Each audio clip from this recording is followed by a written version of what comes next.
বলো তার কি অপরাধ, জন্ম হয়েছে যার পাকে।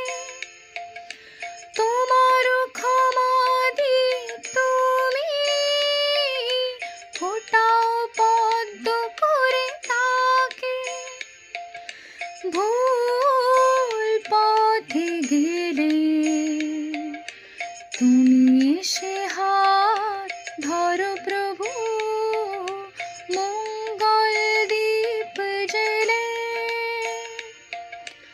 অন্ধকারে দুচোখ আলোয় ভরো প্রভু, তবু যারা বিশ্বাস করে না তুমি আছো, তাদের মার্জনা করো প্রভু।